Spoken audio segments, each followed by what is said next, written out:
अस्सलाम वालेकुम नाज़रीन, मैं हूं सदाम राजपूत। इस वक्त मैं मौजूद हूं गुजरात के नोहाई गांव दंदी दारा में। मेरे साथ इस वक्त मौजूद हैं भाई हसनैन, जिन्होंने तुर्की से यूनान की डंकी लगाई थी। ये 3 दोस्त थे, एक भाई की टांग टूट गई, एक का बाजू टूट गया, तो ये हमारे भाई हैं, इनकी बैकबोन टूट गई, रीढ़ की हड्डी टूट गई। जब मेरी इनसे बात हो रही थी भाई से, मैं ये सोच रहा था कि इन्होंने ऐसा छलांग क्यों लगाई। अगर पैसों का मामला था तो एजेंटों को और पैसे दे देते। लेकिन नाज़रीन देखा जाए तो इन्होंने जो भी किया ना बहुत अच्छा किया, क्योंकि ये एजेंट माफिया जो होता है ना, ये इंसान को बेच देते हैं, ये आगे बेचा जाता है, फिर ये नहीं पता कि इंसान के साथ क्या कुछ किया जाता है। अल्लाह का शुक्र है कि अभी घर आ गए हैं, चल फिर तो ये सकते नहीं हैं, खाते पीते घर से हैं। तो बस एजेंटों की बातों में कहते हैं ना, जब एजेंट धोखा बंदे के साथ कर दे तो बंदा क्या कर सकता है। तो वही बात है कि इनके साथ हो गया था धोखा। एजेंटों ने धोखा, लीगल तरीके से ये गए थे, आगे अनलीगल डंकी, लीगल डंकी बता के अनलीगल डंकी इनसे लगवाई गई। तो एजेंटों की बातों में आके जो है ना, एक तो इनके पैसे खाए गए हैं। गुजरांवाला सियालकोट के एजेंट थे, और इनसे जानते हैं कि एक तो एजेंटों के नाम पूछते हैं इनसे, और इनके साथ वहाँ पर क्या वाक़या पेश आया। अस्सलाम वालेकुम जी, बिस्मिल्लाहिर्रहमानिर्रहीम। वालेकुम अस्सलाम भाई। हसनैन भाई, हमारे नाज़रीन को ये बताएं कि जब आप तुर्की से यूनान के लिए निकले, आपको क्या बताया गया और रास्ते में आपके साथ क्या वाक़या पेश आया। एजेंट था एक, ने कहा हमारे पास बहुत अच्छी गेम है, तो उसकी बातों में आके मैंने कहा कि ठीक है, जितना वो बता रहा है इस तरह तो बिल्कुल आसान है जाना। क्या बताया गया था आपको। हमें बताया गया था टैक्सी की गेम है, थोड़ा सा टाइम लगना है, इतना टाइम भी ज़्यादा नहीं लगना। आप 2500 यूरो लेंगे पर बंदा, ठीक है, हम देंगे, पैसे देंगे, लेकिन गेम अच्छी होनी चाहिए। और जब हम इनके पास चले गए, इनकी कस्टडी में थे, और इन्होंने मतलब एक सेफ पे लेके गए हैं हमें टैक्सी में, और उधर से हमें 4 लोगों को इलादा कर लिया इन्होंने, ठीक है। 5 निकले थे वहाँ से, और वो जो दूसरे एजेंट का बंदा था उसको उन्होंने साइड पे कर लिया, ठीक है। उसने कम पैसे देने हैं और आपके ज़्यादा पैसे हैं। हालांकि बात ये थी कि हमें उन्होंने अगवा करना था, ठीक है, सेफ लगानी थी, इसको सेफ लगना कहते हैं वहाँ पे, और हमारी सेफ लगनी थी। तो हमें कोई भी उस वक्त ऐसा शक नहीं हुआ कि हमारे साथ ऐसा कुछ होगा। हम उनकी बातों में आके चले गए, ठीक है। हमें वो टैक्सी में उसने बता दिया, आकब नाम का लड़का है जी, उसने हमें बताया कि वो मैं ये चीज़ भूल गया हूँ, मैं जो कश्ती है वो होती है हवा वाली, जिसके ज़रिए गोमा जिसे बोलते हाँ हैं, जी, ट्यूब वाली कश्ती। हाँ जी, नहर क्रॉस करनी है उस पर बैठ के, वो मैं लेके आता हूँ। हालांकि उसने हमें आगे भेज दिया था, यानी उसने अपनी तरफ से सेल कर दिया था। वहाँ पे रिसीव किया गया, एक जो है बंदा आया, उसने रिसीव किया और हमें एक बिल्डिंग पे लेके गया उधर, और हमारी जाते साथ ही तलाशी शुरू कर दी, और एक लड़के को थप्पड़ भी मारा गया। हमें समझ आ गई उधर ना कि हमारे साथ कोई गेम हो गई है जी। हमारे जितना भी सामान था हमसे लूट लिया गया, हमारे पैसे वगैरह जो भी था लूट लिया गया। सेल फोन वगैरह थे आपके हाँ पास? जी, एक सेल फोन था, वो भी उन्होंने ले लिया था, ठीक है। उसका नाम क्या था। एजेंट का नाम था, वहाँ से जो तुर्की से ना एजेंट था ना हमारा, वो था अली मिर्ज़ा। अली मिर्ज़ा कहाँ का रहने वाला है। अली मिर्ज़ा सियालकोट का रहने वाला है, जी जी, सियालकोट का रहने वाला है, जिससे हमारा टोटल कांटेक्ट था, ठीक है। और जिसकी वजह से कांटेक्ट था हमारा, वो है गुजरांवाले का एक हमारा। नाम बता सकते हैं आप उसका। हाँ जी, उसका नाम है अहमद भट्ट है, उसका नाम अहमद भट्ट। हाँ जी, उसको मुर्शद नाम से जाना जाता है। कोई एजेंसीज वगैरह हैं उधर, घी वगैरह की बात। अच्छा, जब आपसे मोबाइल छीन लिया गया, आपकी उन्होंने जो पैसे जो कुछ था, आपके बैग्स वगैरह सब कुछ ले लिए उन्होंने, हर चीज। उसके बाद आपको किस तरह पता चला कि भाई हमें आगे से इन्होंने बेच दिया हुआ है। हमें यहाँ से ये इल्म हो गया था कि जो आकब नामी लड़का है ना, जो सियालकोट का है, वो तो 110% इसमें है, मुलव्वस है, कि उसने हमसे जो झूठ बोले वो सामने आ गए। उसने बोला कि एक तो मैं कश्ती लेके आता हूँ, दूसरा मैं जो है ना, आप जाएं, मैं आ रहा हूँ आपके पीछे ही हूँ, ठीक है, साफ जाहिर हो जाता है, आप समझ ठीक है। तो ऐसी क्या मजबूरी बन गई कि आपको बिल्डिंग से छलांग लगानी पड़ी। वो ऐसा था कि हमने नेक्स्ट सेल होना था, आगे सेल होना था, और मैंने ये सुना हुआ है कि जब एक बार बंदा सेल होता है ना, फिर जो है ना उसका एक तो वापस आना भी मुश्किल हो जाता है, और पीछे घर वालों का भी कुछ नहीं रहता। मतलब एक दिन भी गुजर गया, दूसरे दिन उन्होंने मुतालबा किया कि हम आपकी वीडियो बनाएंगे और आपके घर वालों को भेजेंगे, जिसमें आपने बोलना है कि हम सोलोनिकी पहुंच गए हैं, हमारी पेमेंट ओके करवा दें। ठीक है, हम सारों की उन्होंने वीडियो बनाई और हमारे घर में भेजी और हमारे घर वालों ने पैसे लगवा दिए। ठीक है, और जब पैसे लगवा दिए फिर भी एक दिन भी गुजर गया, दूसरा दिन भी गुजर गया, वो हमें छोड़ नहीं रहे थे। और मेरे एक दोस्त थोड़ा तुर्किश ज़ुबान जानता था और उसने सुन लिया था, वो तुर्किश ज़ुबान में कुर्द थे जिनके पास हमें रखा हुआ था। हाँ जी, कुर्द थे वो, जालिम लोग होते हैं। हाँ जी, कुर्द बहुत जालिम है, शुरू से ही उनके बारे में बहुत सुना है कि बहुत जालिम लोग होते हैं। कुछ अफगानी भी थे उनके साथ, और उन्होंने हमें जो है ना नेक्स्ट सेल करना था। जो बात उसने सुनी ना कि हमें दोबारा सेल करना है यहाँ से, और हम कितनी जगह फिर सेल होना था हमने, तो हमने यही फैसला किया सब दोस्तों ने मिल के कि हम ना यहाँ बिल्डिंग से छलांग लगा देंगे। मतलब भाग जाते हैं हम भागते हैं यहाँ से। और मैंने ऐसे ही कह दिया कि मेरा बीपी लो हो रहा है, बहाना लगा के मैंने कहा कि मुझे नमक की ज़रूरत है। वो एक बंदा नीचे गया, एक ही हमारे पास था, दो नीचे मौजूद थे बंदे। जैसे ही मौका देखा है, खिड़की खोली है, हमें ये भी अंदाज़ा नहीं था कि ये खिड़की खुलेगी या नहीं खुलेगी। एजेंट के जो बंदे थे जिनकी निगरानी में थे आप, जिन्होंने आपको वहाँ पे रखा हुआ था, उस बंदे को आपने नीचे भेजा था? हाँ जी, नमक के बहाने। हाँ जी, एक बंदे को हमने नीचे भेजा। उस वक्त कमरे में कितने बंदे थे? उस वक्त हम 4 लोग थे। 4 लोग थे? जी जी, 4 लोग। तो फिर क्या हुआ जब वो नीचे चला गया? वो मेरे पास मौजूद था, उसका हमारी तरफ ध्यान नहीं था। हमने जल्दी में, हमारे पास कुछ सेकंड का टाइम था हम सब के पास कि हमने छलांग लगानी। एक दोस्त ने जब छलांग लगा दी, देख लिया, फिर दूसरे ने छलांग लगाई। पहले पे जिसने छलांग लगाई थी वो बिल्कुल बच गया था। हम 4 थे टोटल। उसे चोट नहीं आई कोई? उसे चोट नहीं आई, वो थोड़ा उसने लटक के छलांग लगाई थी। और दूसरे के पास कम टाइम था, उसने भी छलांग लगाई, उसकी बाजू फ्रैक्चर हो गई थी, मुझे पकड़ लिया था पीछे से। एजेंट के बंदे ने? हाँ जी, एजेंट के बंदे ने। जब उसने पकड़ा है, मैंने उसे चढ़वा के मैंने छलांग लगा दी है। जब मैंने छलांग लगाई, उसी वक्त मुझे पता चल गया कि मैं अब नीचे से बिल्कुल हिल भी नहीं इस जगह से सकता था। तो जब छलांग लगाई है, मेरे बाद भी जिस लड़के ने छलांग लगाई है उसकी भी टांग वगैरह और जो है ना पाँव टूट गया था, और उसने भी मतलब वो भी उधर से भाग नहीं सका। हम 2 उसी जगह ही रह गए हैं। ठीक है, और हमने काफ़ी शोर वगैरह किया है। नहीं, आप जब नीचे गिरे हैं तो आप हिल क्यों नहीं पाए? मेरी बैकबोन, मेरी रीढ़ की हड्डी डैमेज हो गई थी और मेरी लेग डैमेज हो गई थी। ठीक है, और हम जब नीचे गिरे हैं उसी वक्त ही हमें पता चल गया है कि हमारे साथ कुछ ना कुछ ऐसा हो गया है कि हम हिल नहीं सकते। अब आपकी बैकबोन टूट चुकी थी? जी, बैकबोन जब टूटती है ना, इंसान का नीचे वाला जितना भी जिस्म होता है वो काम नहीं करता। जी, तो मैं वहाँ से हिल नहीं सकता था। हमने शोर करना शुरू कर दिया, हेल्प वगैरह मांगी। ठीक है, लोग आगे पीछे, काफ़ी बाजार था मेन जहाँ पे हमने रोड पे छलांग लगाई थी, और लोग जमा हो गए आगे पीछे हमारे। हमने बोला कॉल करें पुलिस को। ठीक है, वो दोस्त को, एक को आती थी, थोड़ी तुर्किश आती थी, 2 लड़के हम वहाँ पे मौजूद थे जो रह गए थे। उसने बोला कि तुर्किश में ही कॉल करें पुलिस को, यानी इन्होंने हमें गवाह किया होता। एक लड़के ने कॉल किया पुलिस को, ऐसे ही 6-7 मिनट में, 10 मिनट में पुलिस और एम्बुलेंस आ गई है। और जो लड़के उधर मौजूद थे ना, वो भी भाग नहीं सकते थे। उनके जो दूसरे साथी थे ना, वो नीचे से लॉक लगा के गए हुए थे।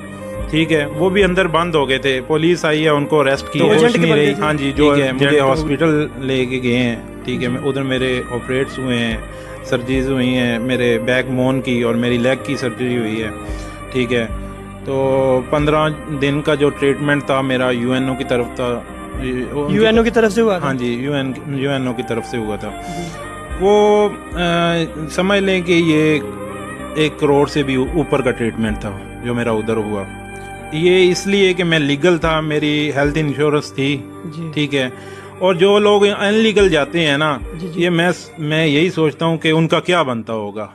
ठीक है, और मैं हॉस्पिटल में रहा 1.5 माह तक। मैं उधर हॉस्पिटल में रहा। मैंने तकरीबन 30-35 लाख मेरा जेब से लगा है, जो खुद का आपका अपना अखराजात है यहाँ? जी, मेरे अपने 15 दिन तक होता है UNO का। उसके बाद मैं जो उधर रहा हूँ ना, वो 30-35 लाख मेरा उधर खर्चा। जो हॉस्पिटल था वो सरकारी था या कोई? हाँ जी, हॉस्पिटल सरकारी था, लेकिन उन लोगों के लिए। जी, उन लोगों के लिए जो फॉरेनर्स है उनके लिए नहीं। उनके लिए नहीं होता? जी, उनके लिए नहीं होता। تو ہمارا جو بھی ٹریٹمنٹ کیا تھا نا وہ ہماری ہیلتھ انشورنس پہ ہوتا ہے. جی. جب ہم لیگل جاتے ہیں نہیں یہاں سے ہماری ہیلتھ کارڈ انشورنس جاری کیا جاتا ہے. ہاں جی وہ ہماری ہوتی ہے انشورنس. جی. تو مطلب میں یہ سوچ رہا ہوں کہ جو لوگ انلیگل جاتے ہیں جی. نہ تو انہیں ٹریٹمنٹ مل سکتا ہے. وہ جو ساتھ ایک دو دوست تھے ان کو ٹریٹمنٹ وہاں سے نہیں ملا کیونکہ وہ انلیگل تھے. جی. ٹھیک ہے. اور آگے پھر میں نے کافی اپروچ وغیرہ کے ذریعے مجھے پاکستان لے کے آئے. 2 ماہ بعد 2 ماہ تک میں ادھر ہاسپٹل میں رہا ہوں. ٹھیک ہے. 2 ماہ تک میں ہاسپٹل میں ایڈمٹ رہا ہوں. اور جو ہے نا مجھے پاکستان لایا گیا. اس میں اسٹیچر پہ کافی اپروچ لگانے کے بعد ویڈیوز جو ہے نا فوٹوز آپ کے پاس ہیں؟ ہاں جی وہ میرے پاس ویڈیوز فوٹوز موجود ہیں. جب مجھے جہاز میں اسٹیچر لگا جی. ٹھیک ہے اس میں مجھے لایا گیا. بڑے اچھے طریقے سے مجھے لایا گیا پاکستان. یہ واقعہ پیش آیا کتنا عرصہ ہو گیا؟ کتنا یہ واقعہ جو ہے نا آج 1 سال کوئی 10 دن ہو گئے ہیں. مجھے تو ایک دن یاد ہے. آپ چل سکتے ہیں؟ نہیں میں ابھی تک چل نہیں سکتا لیکن بہتر ہوں. میں ابھی جو ہے نا اس سے کم نہیں چلتا ہوں. ویسے میں وہ میری دوسری سپورٹ ہے جس کی وجہ سے میں چلتا ہوں. اس سے میں کم ہی چلتا ہوں. اور جو ہے نا میری جو ہے نا انجری ہے اسپائنل کارڈ انجری ہے میری جو اس میں ٹائم لگتا ہے. اس میں وہ بھی لوگ ہیں جن کو 10 سال ہو گئے ہیں وہ ابھی تک چل نہیں سکتے. ٹھیک ہے. باقی اللہ بہتر کرنے والا ہے. الحمدللہ اللہ پہ بہت امید ہے. اللہ تبارک تعالیٰ آپ کو جلد صحت یاب کرے. جی ہماری دعائیں آپ کے ساتھ ہیں. ہمارے ادارے کی دعائیں آپ کے ساتھ ہیں. انشاءاللہ. تو اللہ کا بہت کرم ہے کہ آپ نے جو بھی اس وقت فیصلہ کیا جو سٹینڈ لیا جی. کم سے کم شکر اللہ کا اپنے گھر تو آگے ہیں آپ. ہاں جی ایسا ہی یہ ہے. بہت بڑی بات ہے. اگر اس وقت ہم سٹینڈ نہیں لیتے نا جی. تو ہم نے کئی جگہ پہ سیل ہونا تھا اور سیل ہو کے پیچھے کئی جگہ پہ پیسے لگوانے پڑتے ہیں. اور آج تک یہ بھی میں نے سنا ہے کہ لوگوں کی خبر ہی نہیں ہے. 10 بار لوگ پیسے لگوا چکے ہیں ان کی خبر ہی نہیں ہے آج تک ملی. مطلب کہ چھوڑتے نہیں اور پیسے جو ہے نا وہ لے لیتے ہیں. پیسے لے لیتے ہیں آگے سیل کر دیتے ہیں. اپنے پیسے لیتے ہیں اور آگے سیل کر دیتے ہیں. ہمارے ساتھ بھی ایسا ہی ہونا تھا اگر ہم سٹینڈ نہ لیتے. بے شک ان کے کیمپ بنے ہوتے ہیں نا تو وہ ایک کیمپ سے بندہ چھوڑیں گے دوسرے کیمپ میں چلا جائے گا. ویسے ہی پیسے لیتے رہیں گے پھر جو ہے نا دل کرے یا مار دیں یا چھوڑ دیں. یہ بات ایسے ہی ہے بالکل ایسے ہی ہے. اور اللہ نے جو راستہ دکھایا الحمدللہ ٹھیک ہے اس وقت ہمیں یہی بہتر لگا. ٹھیک ہے. اور ہم نے یہ سٹینڈ لیا. ہمیں یہ پتا تھا کہ ہم یہاں سے اتنی ہائٹ سے چھلانگ لگائیں گے ہماری ٹانگیں وغیرہ ٹوٹیں گی لیکن ہمیں فیصلہ کرنا تھا اس طرح کا. ٹھیک ہے. اسلحہ وغیرہ تھا ان کے پاس؟ ہاں جی ان کے پاس اسلحہ تھا. ان کے پاس جو ہے نا گن تھی اور موجود تھے ان کے پاس جو ہے نا ہنجر وغیرہ موجود تھے ان کے پاس.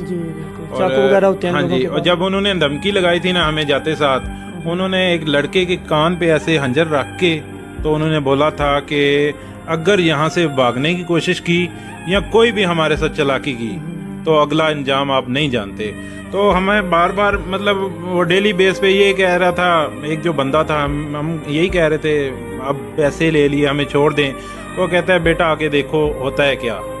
تو جس ایجنٹوں نے آپ کو بھیجا تھا ترکی سے آگے وہ ایجنٹوں کو آپ نے پیسے لگوائے تھے اس کا جو پروف ہے آپ کے پاس وہ بھی بتائیں. ہاں جی وہ میرے پاس بینک کی رسید مکمل پڑی ہوئی ہیں. جس اکاؤنٹ پہ آپ نے پیسے لگوائے؟ جس اکاؤنٹ پہ وہ ہونڈی والوں کے پیسے ہوتے ہیں. ہونڈی والے جو ہوتے ہیں ان کے ویسے تو ہم نے پیمنٹ رکھوانی تھی. جو گجرانوالے والا دوست ہے نا مطلب تلک والا بندہ ہے. ٹھیک ہے. آگے ہم نہیں جانتے کیا ان کا سین ہے اندر والا. تو اب کیا آپ کیا چاہتے ہیں کہ آپ اب سب سے پہلے ہمارے قانون نافذ کرنے والے جو ادارے ہیں ان سے آپ کیا کہنا چاہیں گے کہ یہ جو جنٹ مافیا انسانی سمگلر ہیں جو انسانوں کو بیچ رہے ہیں پاکستان سے 2 نمبر طریقے سے لے کر جاتے ہیں ان کے بارے میں آپ کیا کہنا چاہیں گے؟ تو جو ہمارے ادارے ہیں جو ہمارے پولیس والے ایف آئی اے والے کو آپ کیا پیغام دینا چاہیں گے؟ ایف آئی اے کو میں یہی پیغام دینا چاہوں گا کہ ان پہ ایکشن لیا جائے. یہ ایک بہت بڑا مافیا ہے. بہت سی ماؤ کے لال جو ہے نا یہ کھا چکے ہیں ابھی تک. بہت سے لوگ آج تک گئے ہیں یہاں سے جن کی خبر ہی نہیں ہے ابھی تک. ٹھیک ہے. اور میں دیکھیں ایک مطلب بندے کی زندگی سے گزرتی ہے جب تو پتہ چلتا ہے، ٹھیک ہے. میں اب یہی کہنا چاہوں گا جو میرے بھائی دوست یہ چیز سوچ رہے ہیں نا کہ ہم ڈینکی لگا کے، یہ اتنا آسان نہیں بھائی ہوتا. میں نے بھی ایک وقت، مجھے بھی بہت سے لوگوں نے کہا وہ پاگل ہو ڈینکی لگاؤ گے، میں نے بھی کہا نہیں کچھ نہیں ہوتا، ٹھیک ہے. ایسے ہی سوچ رکھ کے ہم سب نکلتے ہیں. میں نے بھی ایسی سوچ رکھی تھی کہ جو کوئی نہیں، اللہ مالک ہے، کچھ نہیں ہوتا، سب لوگ جا رہے ہیں نا. لیکن ہم نے وہاں جا کے دیکھا کہ بہت سے ایسے لوگ وہاں ترکی میں جو ڈینکی کے دوران انجرڈ ہوئے ہیں، ٹھیک ہے، ان کا جو ہے نا ادھر وہ سڑ رہے ہیں، گل رہے ہیں ادھر. جو لوگ اغوا کرتے ہیں یہ پاکستانی ہوتے ہیں یا پاکستانی، اور یہ جو پٹھان ہیں افغانی ہیں، ہمارے پاکستانی ہیں. مطلب آپ کو کیا لگتا ہے کہ پاکستانی، آپ بول رہے تھے نا کہ ایک افغانی بھی تھا اس میں، تو کیا یہ ملوث ہوتے ہیں ان کے ساتھ؟ ہاں جی، یہ پورا گینگ ہوتا ہے ان کا، یہ مافیا ہے، پورا مافیا ہے. جو ادھر سے ایک بندہ ادھر سے بھیجے گا، ایک آگے ریسیو کرے گا، ٹھیک ہے، آگے ایک جو ہے سیف لگانے والا علیحدہ ہوگا، ایک بندہ یہ بھیج دیں گے آگے، بس ان کی بلے بلے ہو جائے گی جی اس نے بندہ پہنچا دیا ہے، ٹھیک ہے. آگے سے بندے اور تیار ہو اور اس کے پیچھے 10-20 بندے اور تیار ہو جاتے ہیں، جس کا بندہ پہنچے ہم اس کے تھرو ڈنکی لگا. ہاں جی، پھر وہ کمائی کا ان کا ذریعہ ہوتا ہے. ان کے پہنچے، ہم پہنچے نہ پہنچے، ان کی کمائی ہو جاتی ہے، ان کی کمائی ہو جاتی ہے. آپ چاہے ہاں جی، واپس آئیں یا واپس آئیں پکڑے جائیں، ان کی کمائی ہو جاتی ہے. وہ ہم سکھا لیتے ہیں پیسے ایڈوانس کی صورت جو میں. لوگ ابھی ڈنکی لگانا چاہ رہے ہیں اور جو لگانا چاہتے ہیں اور جو ڈنکی کے لیے تیار بیٹھے ہوئے ہیں، ان کو آپ کیا میسج دینا چاہیں گے؟ میسج یہی دینا چاہوں گا کہ میں مثال ہوں، ٹھیک ہے، میں آپ سب لوگوں کے سامنے مثال ہوں ایک، کہ مجھے دیکھ لیں، میں آج 1 سال ہو گیا ہے، میں چل نہیں سکتا، ٹھیک ہے. اور ایسا بھی دیکھیں مجھ پہ اللہ کا خاص کرم ہو گیا ہے، ٹھیک ہے، کہ میں کافی حد تک ریکور ہو گیا ہوں جی. اور اس میں کچھ ایسے بھی لوگ ہوتے ہیں جو ساری زندگی کے لیے محتاج ہو کے رہ جاتے ہیں، ٹھیک ہے. اور میں یہی میسج دینا چاہوں گا اپنے بھائیوں کو، دوستوں کو، کہ خدارا اس راستے پہ نہ جائیں. یہ بہت خطرناک راستہ ہے، اور یہ ایجنٹ مافیا کی باتوں میں نہ آئے. یہ جتنے بھی آپ کے کلوز بن جائیں، آپ کے مطلب کہیں کہ آپ یہ یہاں سے ایسے ہی بھیجتے ہو، یا تم تو میرے بھائی ہو، آ جاؤ، ہم اچھی گیم کروائیں گے تمہیں، ٹھیک ہے. اور جب ہم لوگ نکل جاتے ہیں نا، انہیں پہلی کال نکل کے کرتے ہیں نا، یہ کہتے ہیں باڑ میں جاؤ. یہ کال نہیں ہماری سنتے وہاں سے نکلتے وقت. میں نے تو یہی سبق حاصل کیا ہے کہ میں یہی کہوں گا کہ اس راستے پہ کوئی نہ جائے، کوئی فائدہ نہیں ہے. لیگل طریقے ہیں جانے کے، بہت سے لیگل طریقے ہیں، لیگل طریقے سے جائیں. ہم لوگ اصل کوشش، دراصل جو آج کل کے نوجوان ہیں نا، ایک ڈنکی، ایک بس ان لیگل جانا، ترکی کے راستے جانا، لیبیا کے راستے جانا، لوگوں نے ایک ٹرینڈ بنا لیا ہوا ہے. یہ کوشش ہی نہیں کرتے لیگل طریقے سے جانے کی. ایسا ہی ہے، ویزا ملتا ہے، ہماری امبیسی جو ہے ویزا پرووائڈ کرتی ہے، ویزے ہیں. رومانیہ لوگ لیگل جا رہے ہیں، ترکی بھی لوگ لیگل جاتے ہیں، یونان کے بھی ویزے مل رہے ہیں. لیکن دیکھیں بھائی، ابھی بتا رہے تھے کہ یہ ابھی تک چل پھر نہیں سکتے، 12 ماہ سے بھی اوپر ہو گیا ان کو، یہ چل پھر نہیں سکتے. تو بھائی اگر سوچیں، آپ لوگ غور کریں، دیکھا بہت بریکی سے سوچیں ہم، تو بھائی ایک بہت بڑی مثال ہے ہمارے سامنے. بیک بون جو ہوتی ہے، ریڑھ کی ہڈی ہوتی ہے، مین حصہ انسان کا یہی ہوتا ہے. اگر یہی ڈیمیج ہو گیا تو انسان سمجھ لیں کہ ابھی بھی اللہ کی ذات پہ انہوں نے بھروسہ ان کا، اور اللہ بھی انہوں نے یقین رکھا ہوا ہے، اور اللہ کی ذات ان کو جو ہے نا صحت دے رہی ہے، اور بہت بہتری کی طرف بھی آ رہے ہیں، جیسا کہ یہ بتا رہے تھے. تو ناظرین، میں اپنے پاکستانی بھائیوں سے یہی کہوں گا کہ خدارا یہ ڈنکی سے بچیں، ان لیگل راستے سے بچیں.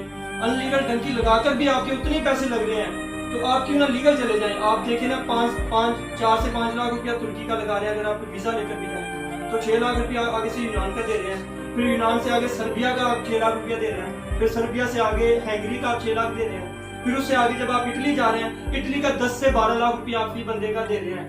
اتنے زیادہ بارڈر ہیں، اتنی زیادہ ملک ہیں، اتنا زیادہ کنٹری ہیں، کتنی زیادہ کنٹری ہیں جہاں سے آپ نے کتنے بارڈر کراس کر کے جانا ہے. تو کیا آپ کو کیا لگتا ہے کہ کسی راستے میں آپ کو سیف نہیں لگے گی؟ کیا آپ کو وہاں پہ کوئی ایجنٹ ایسا نہیں ملے گا مافیا کا بندہ جو آپ کو اغوا کروائے گا، جو آپ کو ڈبل پیسے دینے پڑیں گے؟